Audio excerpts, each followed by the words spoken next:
केंद्रीय मंत्रिमंडल के मेरे साथी अर्जुन मुंडा जी, फग्गन सिंह कुलस्ते जी, श्रीमती रेणुका सिंह जी, डॉक्टर भारती पवार जी, विश्वेश्वर टूडू जी,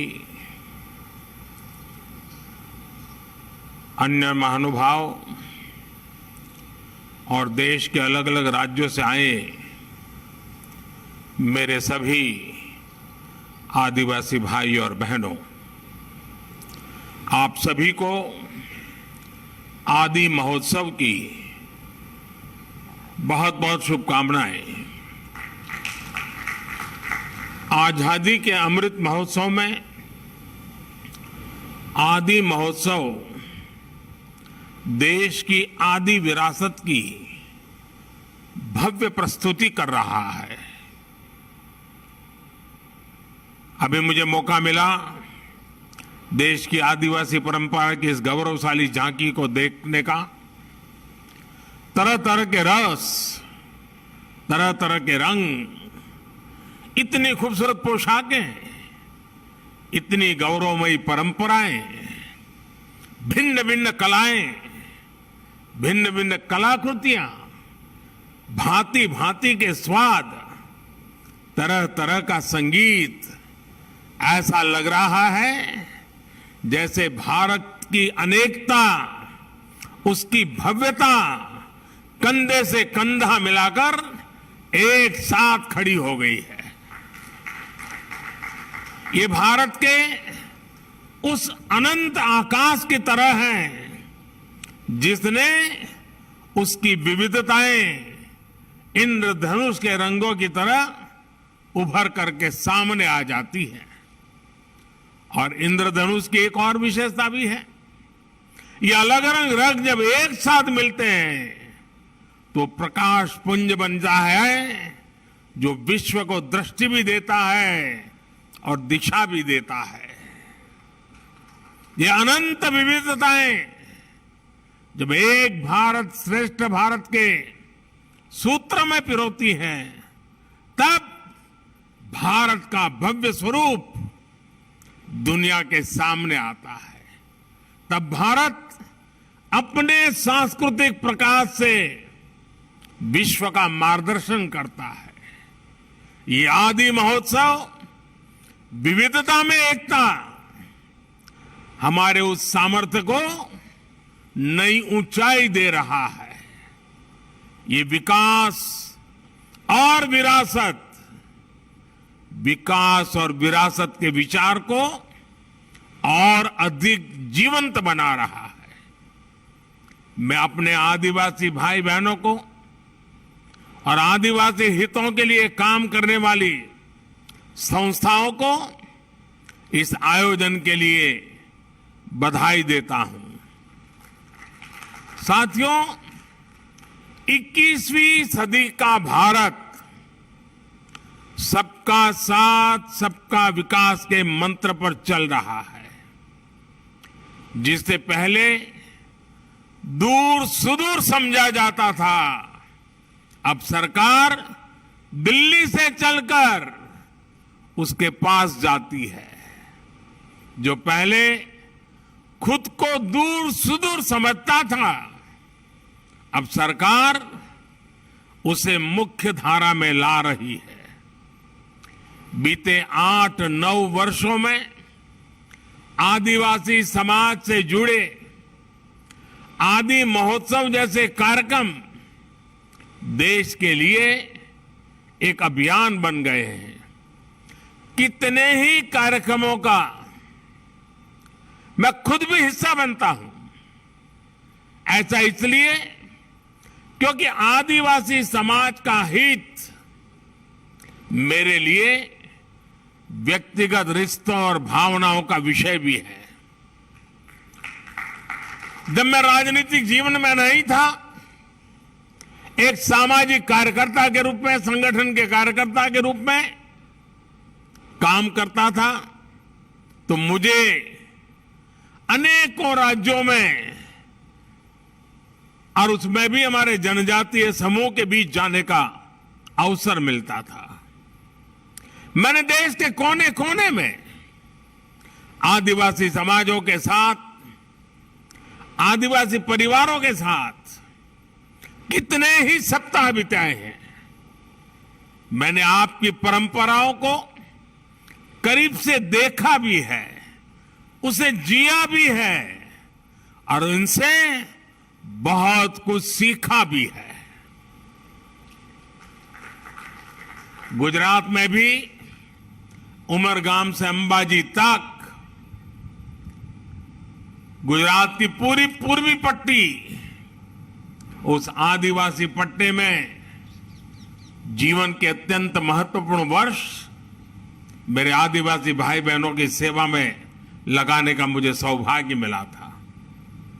आदिवासियों की जीवन शैली ने मुझे देश के बारे में, हमारी परंपराओं के बारे में, हमारी विरासत के बारे में बहुत कुछ सिखाया है।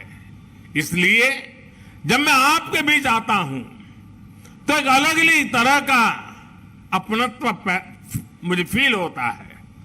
आपके बीच अपनों से जुड़ने का एहसास होता है। साथियों, आदिवासी समाज को लेकर आज देश जिस गौरव के साथ आगे बढ़ रहा है, वैसा पहले कभी नहीं हुआ है।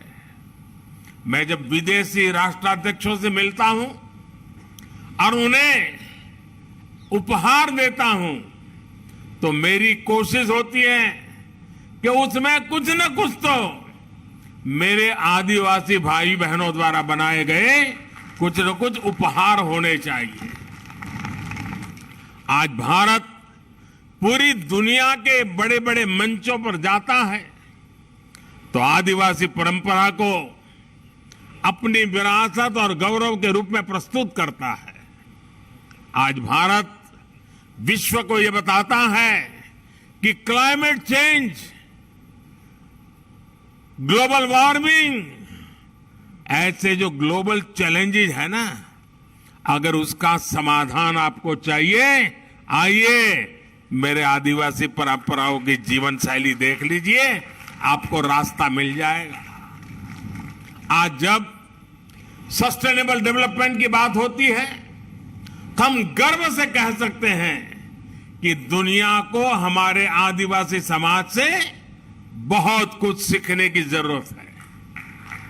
हम कैसे पेड़ों से, जंगलों से, नदियों से, पहाड़ों से हमारी पीढ़ियों का रिश्ता जोड़ सकते हैं। हम कैसे प्रकृति से संसाधन लेकर भी उसे संरक्षित करते हैं, उसका संवर्धन करते हैं, इसकी प्रेरणा हमारे आदिवासी भाई बहन हमें लगातार देते रहते हैं।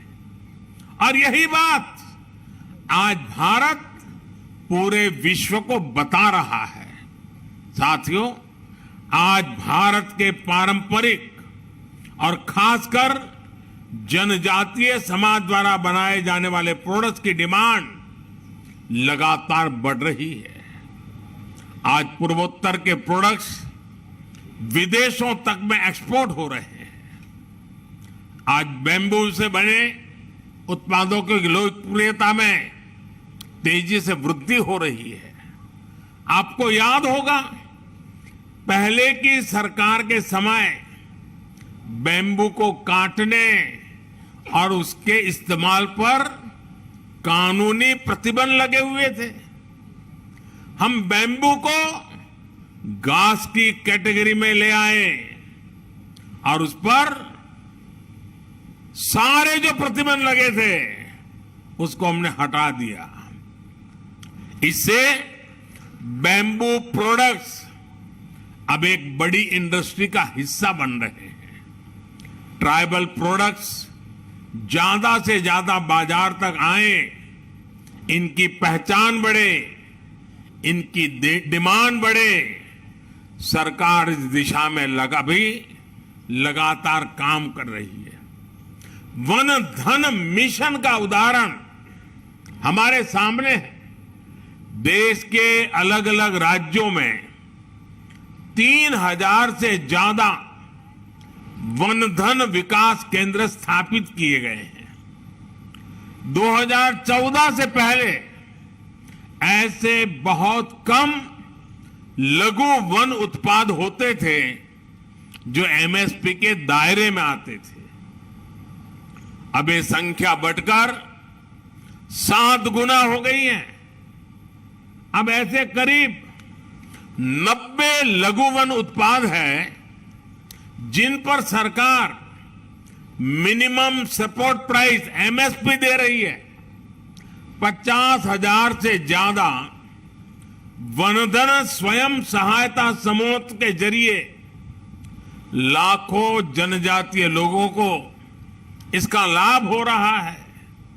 देश में जो स्वयं सहायता समूहों का एक बड़ा नेटवर्क तैयार हो रहा है, उसका भी फायदा आदिवासी समाज को हुआ है।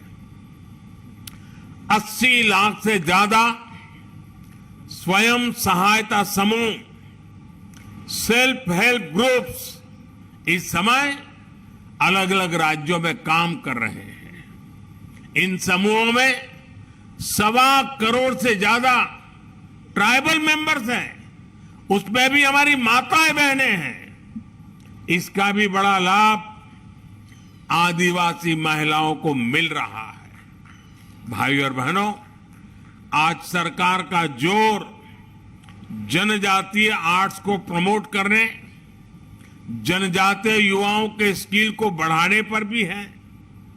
इस बार के बजट में पारंपरिक कारीगरों के लिए पीएम विश्वकर्मा योजना शुरू करने की घोषणा भी की गई है। पीएम विश्वकर्मा के तहत आपको आर्थिक सहायता दी जाएगी, स्किल ट्रेनिंग दी जाएगी, अपने प्रोडक्ट की मार्केटिंग के लिए सपोर्ट किया जाएगा।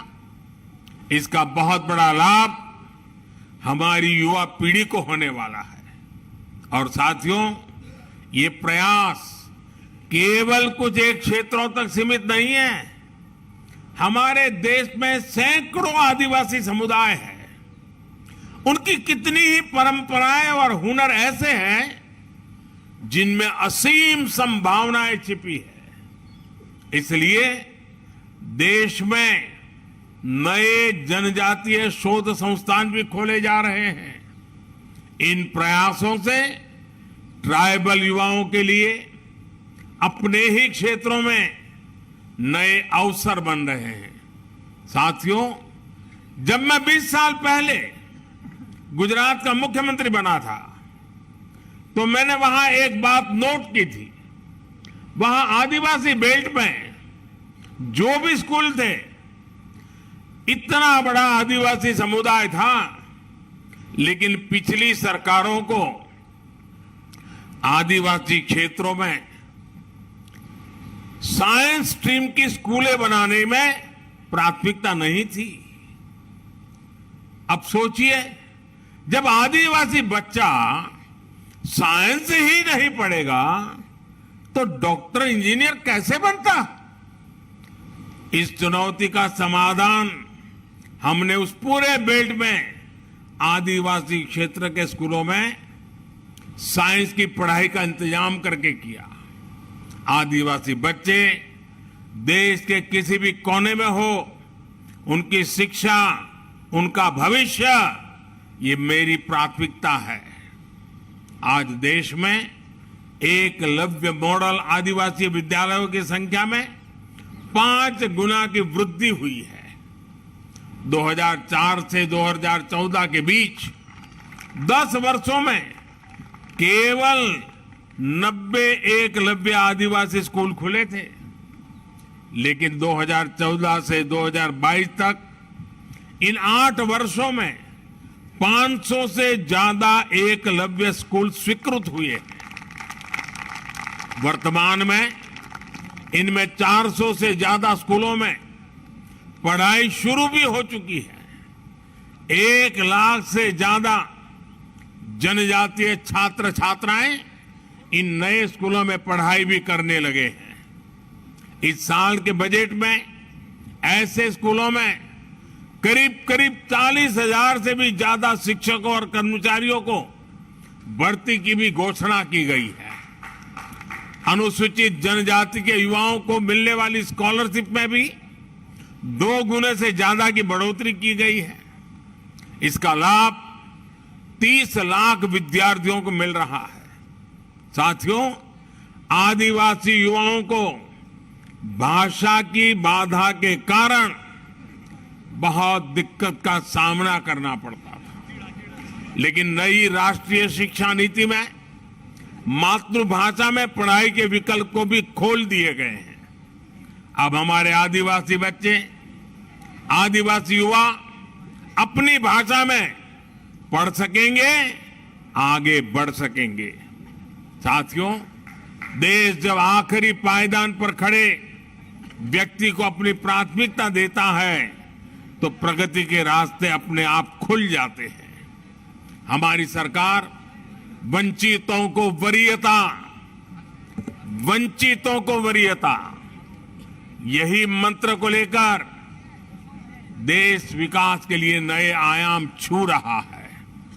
सरकार जिन आकांक्षी ब्लॉक को विकसित करने का अभियान चला रही है, उसमें ज्यादातर आदिवासी बाहुल्य इलाके हैं।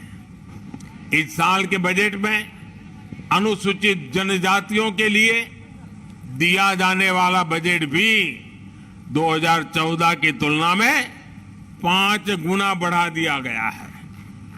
आदिवासी क्षेत्रों में बेहतर आधुनिक इंफ्रास्ट्रक्चर बनाया जा रहा है।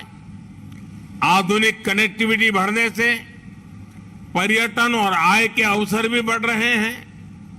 देश के हजारों गांव जो कभी वामपंथी उग्रवाद से प्रभावित थे, उन्हें अब 4G कनेक्टिविटी से जोड़ा जा रहा है।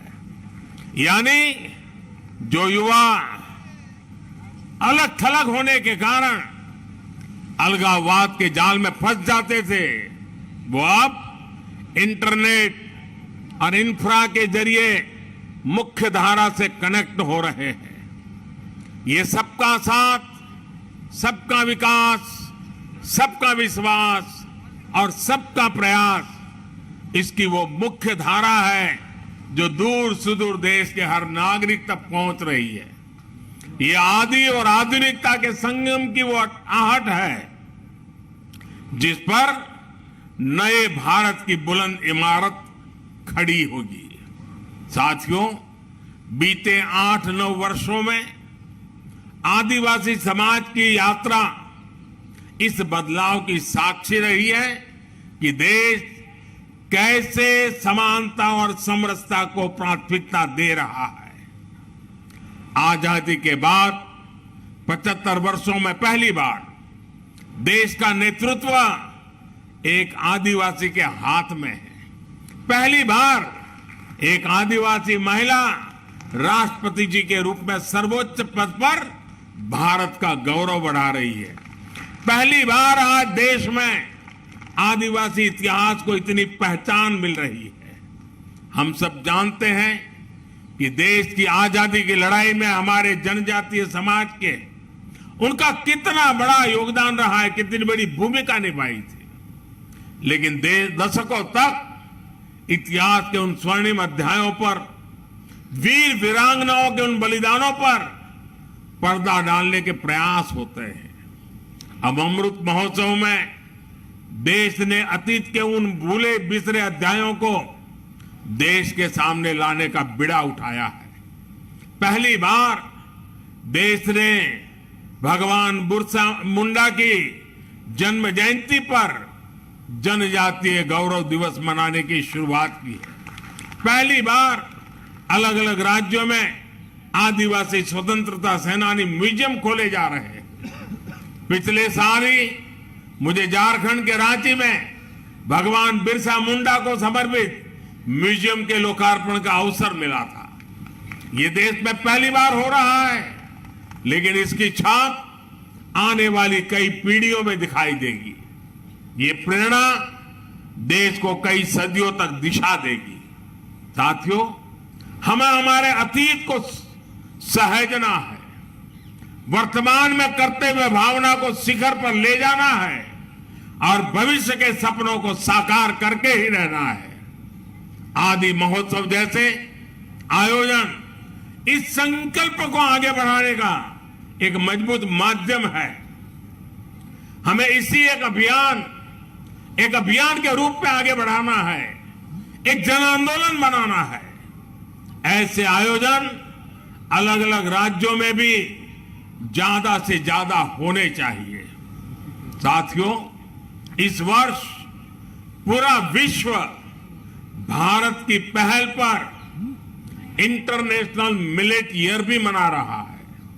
मिलेट्स, जिसे हम आमतौर भाषा में मोटे अनाज के रूप में जानते हैं और सदियों से हमारे स्वास्थ्य के मूल में ये मोटा अनाज था और हमारे आदिवासी भाई बहन के खान पान का वो प्रमुख हिस्सा हो रहा है।